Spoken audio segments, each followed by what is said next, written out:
And together with Sir Kaka and Sir Brian and the whole team, we are already setting up like schedules for trainings and such. And kung paano ba ako napunta dito? Super big thanks po sa Miss Universe Philippines Pampanga team. It is such a great responsibility to, bring the Pampanga name in the pageant platform. Especially sobrang ng Pampanga, para siyang powerhouse ng beauty queen. So I think perfect timing siya because I just graduated. I just passed my board exams, and after the Pampangan journey, it was all just aligning, and I am very happy to be here. Thank you po. So mga kapolitika, inyo pong napanood itong viral ngayon at trending na pambato ng Pampanga dito sa Miss Universe Philippines 2026 na si Alison Hetland. At siya po ay nagmula dito sa Angeles City, at recently lang dito sa mundo ng social media ay nagkaroon ng spark yung kanyang pangalan dahil maganda at matangkad itong pambato ng Pampanga sa darating na MUPH 2026. So according doon sa comment mga kapolitika ng ating mga netizen, ay nasa 6'2" daw yung height nitong si Alison Hetland na maging kinatawan ng Pampanga dito sa sa MUPH. So from Emma Tiglao na isang Kapampangan, ngayon naman ay isang Kapampangan naman ang gumagawa ng ingay dito sa mundo ng social media, na isa sa mga frontrunner at malakas dito sa darating na Miss Universe Philippines 2026. So ating kilalanin mga kapolitika itong Miss Universe Pampanga. So sabi dito ng Kapampangan Pageantry, congratulations to the newly appointed Miss Universe Philippines Pampanga 2026 Alison Arceo Hetland from Angeles City, Pampanga. She will represent Pampanga in this year's Miss Universe Philippines. So ayon dito sa post ng Kapampangan Pageantry, narito yung mga napanalunan or yung mga award ni Alison sa mga nakalipas na taon. So sabi dito, AUF Reyna ng Flores de Mayo 2023, and then nung 2024 naging Miss Holy Angel University siya, 4th runner-up. Ito ay isang kolehiyo ata kung hindi ako nagkakamali dito sa Angeles. And then Mutya ng Angeles 2024, Mutya ng Kapampangan 2025. And then aside dito sa kanyang mga awards sa mga beauty competition, ay isa rin pong board passer pala itong mga kapolitika, isang RN or registered nurse itong si Alison Hetland from Angeles. So pinag-uusapan natin kasi very promising rin itong pambato dahil in the recent years lang is gumagawa na rin ng ingay itong Pampanga pagdating sa mga beauty competition. And ako personally actually nakapunta na ako ng Pampanga. Talagang marami talaga yung pagpipilian ng mga beauty queens. Parang nawawala na ngayon sa limelight. Dati diba yung Bicol era pa, and then nagkaroon ng Iloilo, Cebu, and then ngayon is parang nag-iingay sa kalarangan ng beauty competition ang probinsya ng Pampanga. Okay? So yun po yung aking na-observe. So dito sa maging representative ngayon ng Pampanga sa MUPH 2026, marami ang nakapansin mga kapolitika na aside sa kanyang height na 6 feet at 2 inches ay sabi ng ating mga netizen ay kahawig daw ni Alison itong nanalo sa Miss Universe First Runner-Up 2021 na si Amanda Dudamel. So meron di umano similarities yung kailang mukha, maliit, and then matangkad rin actually itong si Amanda. So ang sabi ng ating mga netizen ay it reminds daw of Amanda Dudamel, ang Miss Universe 2021 ng Venezuela na kabatch nila Arbonne Gabriel.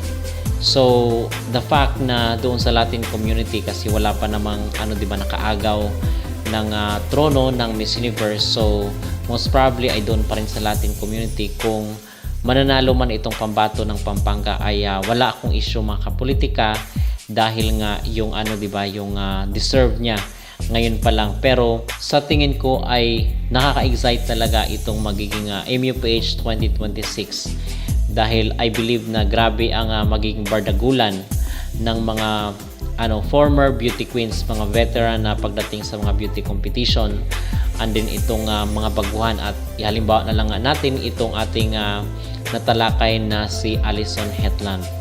Talagang masasabi natin na grabe ang maging labanan ng MUPH 2026. At itong pambato ng Pampanga ay isa lamang patikim na contestant dito sa magiging kompetisyon ng MUPH sa ngayong taon 2026. So abangan natin itong pambato ng Pampanga dito sa MUPH, kasi meron kasi mga contestant, mga kapolitika, na pag nasa probinsya sila ay naka-highlight talaga yung kailang mga beauty, pero pag ihalo mo na sila sa national competition ay nawawala na yung kanilang winning glow. At isa nang dito dati, di ba, yung napag-usapan natin dati na pambato ng Laguna na si Eloy Sahaud. So nung sumali siya dito sa MUPH ay nawala yung glow niya. So sana yung mga nasa probinsya na mga representative ay hindi mawala yung kanilang ring light pagdating dito sa national level. At aside nga dito sa MUPH ay nagkaroon rin po pala ng live session itong si Chelsea Fernandez, si Gatchabel, at itong si Joy Barcoma, na kung saan ay nagkaroon sila ng live session dito sa kailang social media account. At hinihintay pa rin po natin kung kailan yung magiging homecoming parade ni Chelsea Fernandez. I believe na last week of January. Pero hanggang ngayon is wala pa pong announcement yung official date na kung saan is kailan babalik itong ating pambato na nanalo ng first runner-up dito sa Miss Cosmo 2025. At nakita rin po pala natin na nakadalaw na itong si Chelsea at itong si Yulina Lindquist dito sa opisina ng TikTok sa Vietnam.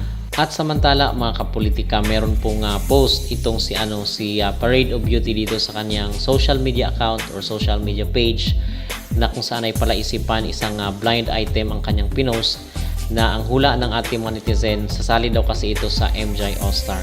Ang hula ng ating mga netizen, ito daw ay si Celeste Cortesi. Ang sabi naman ng iba ay baka daw si Gazini Ganados. So sino kaya sa tingin nyo itong pinost ni Parade of Beauty dito sa kanyang social media account, na sasali daw isang veteran former beauty queen na sasali dito sa MJ All-Star? At ano, mga kapolitika, ang inyong magreaksyon dito sa maging pambato ng Pampanga na si Alison Hetland? Sa tingin nyo ba ay malakas ang maging laban ng Pampanga ngayon sa Miss Universe Philippines? Mag-comment down below at huwag kalimutang mag-like at mag-subscribe na rin kayo para updated kayo sa ating mga latest issue.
Wala.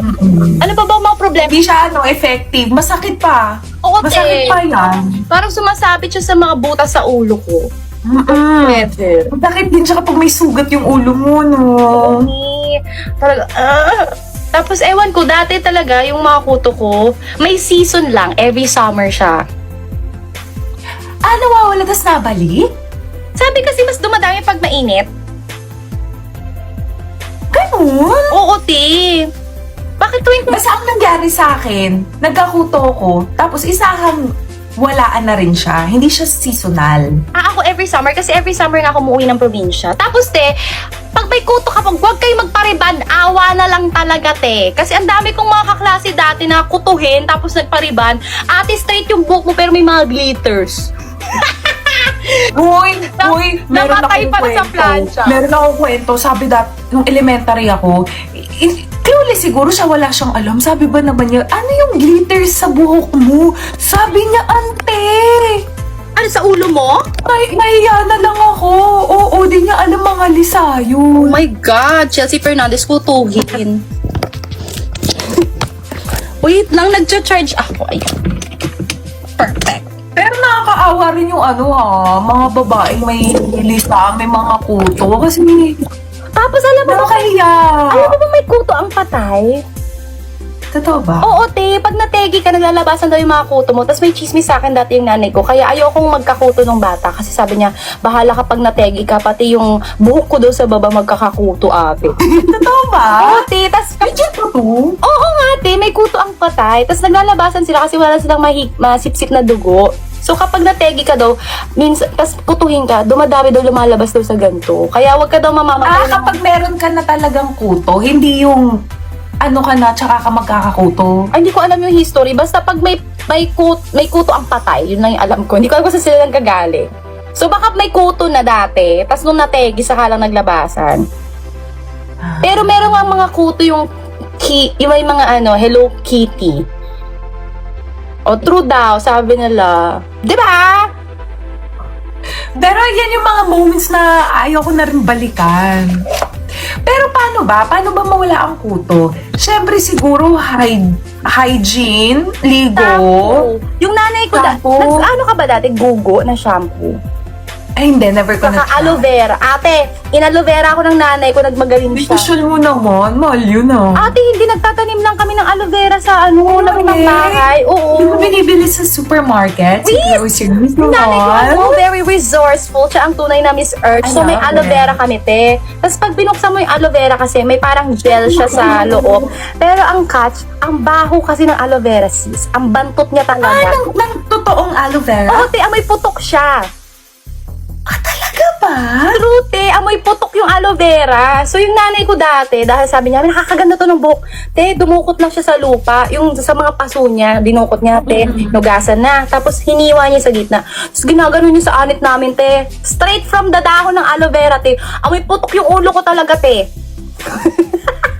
Ay, hindi ko alam. Te, amoy Ba't putok. ganun pati kilikili ko na nga, te? Ano, may kuto yung kilikili mo, sis?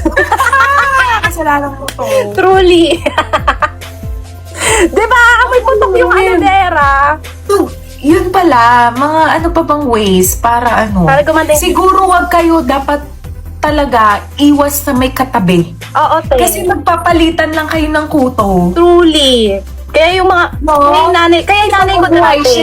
May nilipat-lipatan. Ayaw so, na- dapat talaga. Ayaw ng wala nanay kang ko na tama, ayaw ng nanay ko na nakikipaglaro ako ng close yung laro, yung parang, di ba may maglalaro tayo bahay-bahayan dati, tigilan ko daw yung magdidikit ng ulo, ganyan. Kaya ang lalaro namin dati, Chinese garter, para magkakalayo. Hindi kami magkakadikit ng mga kalaro ko. Kasi nga nahawa kami ng kutot eh. Tapos may mga kalaro ako dati, ang babaho ng anit. Inamoy mo? Ate, pag naglalaro kayo, di ba pag magkalapit, ano yung parang maanggo? Doon ko na-learn yung word na maanggo. Basta hindi mo ma-explain, te. Hindi siya putok, pero maanggo siya. Tapos, anit pala, te. Nagpapawis kasi ang anit, ladies and gentlemen.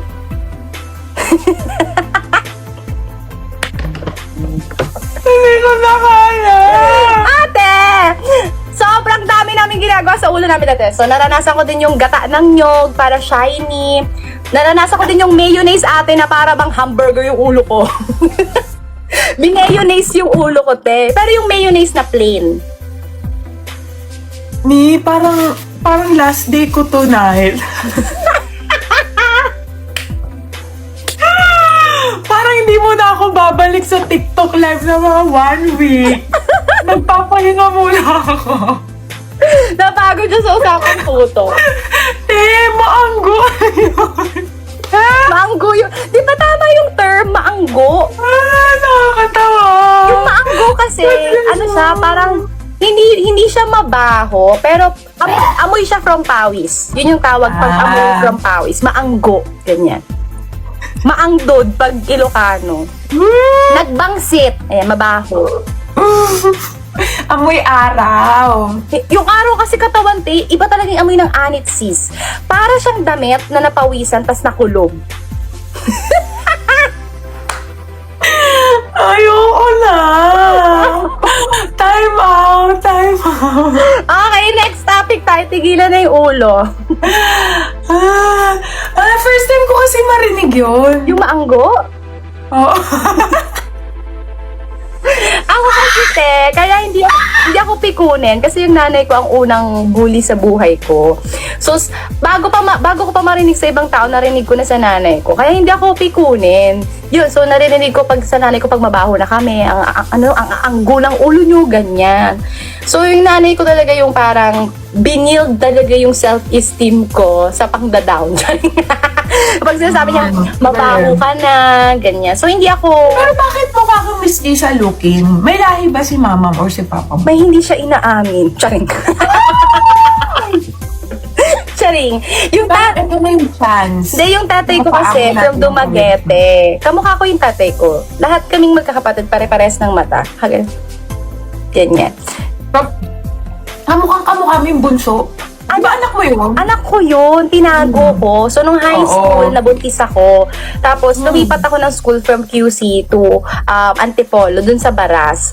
Tapos, dun ko na siya Perfect. pinanganak. Tapos, pinalabas namin na anak siya ng nanay ko. And then, Grabe, be as in kamukhang diba? And then, we started a new life. Ang ganda! Very mga pang-teleserye yung story. I love Diba? it. Mukhang Miss here! Hi, baby! Hi, Muham! Mamuhay! Yeah, she's sick. She's sick right now. Ay, you're sick? Sick and tired? Oh. Get well, Muham! Get well soon.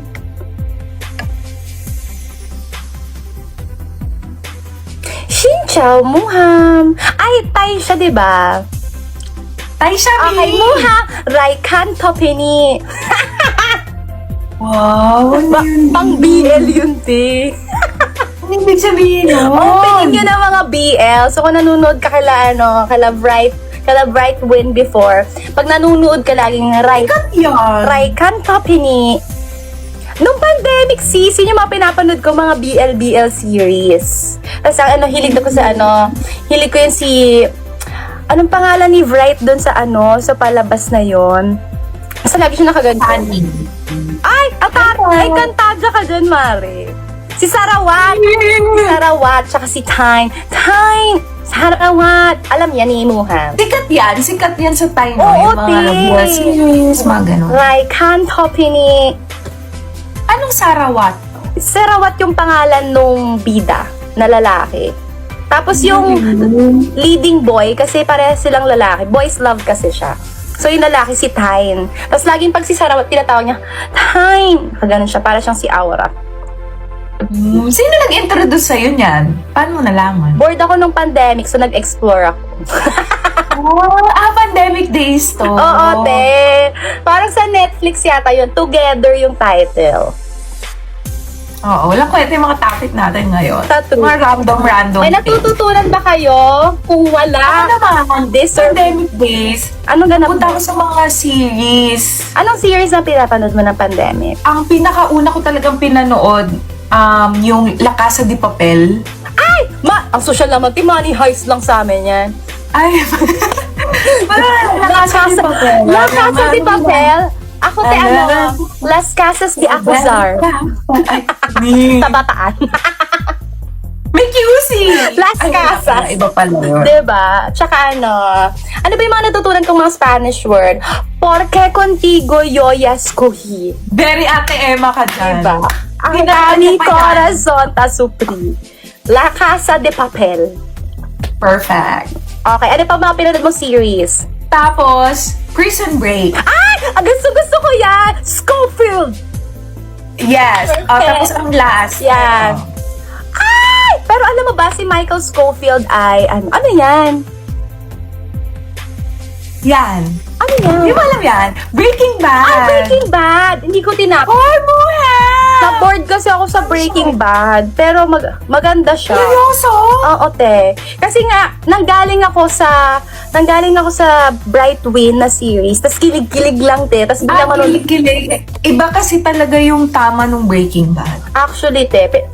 Alam ko si Jessie, yung bida, ganyan. Oo. Yun. Oo. Tapos sabi Kasi sa akin, Mr. parang- White, ito yon yung favorite character ko, si Mr. White. Okay. Siya yung parang nagturo kay Jessie something. Oo, wag mo na banggitin dahil Sa mga